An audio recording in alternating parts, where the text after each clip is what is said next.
காரைக்குடியில் சீமான் அமோக வெற்றி வர்ற மே 4 இந்த செய்தி வரணும்ப்பா.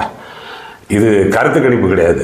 கருத்து கணிப்புலாம் நமக்கு நம்பிக்கை கிடையாது. அது பெரிய இந்த மாஸ் மீடியா கம்யூனிகேஷன், இந்த யூடியூப் சேனலு, அவரவர் சார்ந்திருக்கக்கூடிய கட்சி மற்றும் அந்தந்த கட்சிகிட்ட வாங்கின தொகை, அதன் அடிப்படையில் அவங்க சொல்லிகிட்டு இருக்காங்க. அது வேறு விஷயம், நம்ம அதுக்குள்ளே போகலை. இவர் ஜெயிக்கணும். ஏன் ஜெயிக்கணும் அப்படின்றது இந்த கேளுங்க. மனித வாழ்க்கைக்கு மதம் தேவையில்லை, சாதி தேவையில்லை. எது தேவை? சூரிய ஒளி, கடல், மழை, காற்று, நிலம், வளம், நீர், சோறு, மண்முழு. மண்முழு பார்க்க அருவருப்பா இருக்கிற மண்முழு கூட உனக்கு பயன்படும். இந்த சாதியும் மதமும் ஒரு மயிலுக்கு பயன்படும்.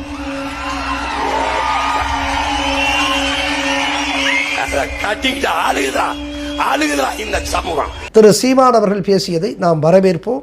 நாம் தமிழர் கட்சி அது வளர்ந்து வரக்கூடிய ஒரு கட்சி. தமிழ் தேசிய பின்புலத்திலே உண்மையை சொல்ல போனால் தமிழ் தேசியம் அது தவிர்க்க முடியாத ஒரு அரசியல் தத்துவமாக, ஒரு கருத்தியலாக இன்றைக்கு வளர்ந்து வருகிறது. கடந்த 2010 இடைத்தேர்தல் உட்பட எந்த தேர்தலையும் இவர் புறக்கணித்தது கிடையாது. வெற்றி பெற்றதும் கிடையாது. அது எம்எல்ஏ எலெக்ஷனாக இருக்கட்டும், எம்பி எலெக்ஷனாக இருக்கட்டும், எதுவாக இருந்தாலும் வெற்றி பெற்றதும் கிடையாது. ஆனாலும் கூட தோல்வி கண்டு கொஞ்சமும் துவளாமல் ஒரு தலைவன் நிற்கிறாருன்னா அந்த தலைவனை ஆதரிச்சு ஆகணும். அதாவது இந்த கிங் மேக்கரு, எலெக்ஷன் போல் ஸ்ட்ராட்டஜிஸ்ட்டு, இப்படிலாம் பேர் வாங்கினார்ல பிரசாந்த் கிஷோர், இங்கே 2021 இவர் தமிழக முதல்வரை ஜெயிக்க வச்சுட்டு போயிட்டார்.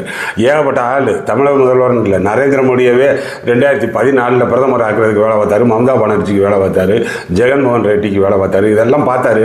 அவர் ஒரு கட்சி ஆரம்பித்தார் 2024 ஜன் சுராஜ் அப்படின்ற ஒரு கட்சியை ஆரம்பித்தார். பீகாரில் 200 தொகுதியில் நின்று 200லேயும் அவுட்டு அவர் உட்பட அத்தோட கட்சியை மூடிட்டு ஓடினவர் தான். அப்போ பாருங்க, அரசியல்ன்ற நிலைப்பாடு வேறு. உலகநாயகன் கமலஹாசன் மக்கள் நீதி மையம் ஆரம்பித்தார். கடைசியில் என்ன, ஒத்த சீட்டு தனக்குன்னு ஒரு எம்பிக்காக அதோட முடிஞ்சிச்சு.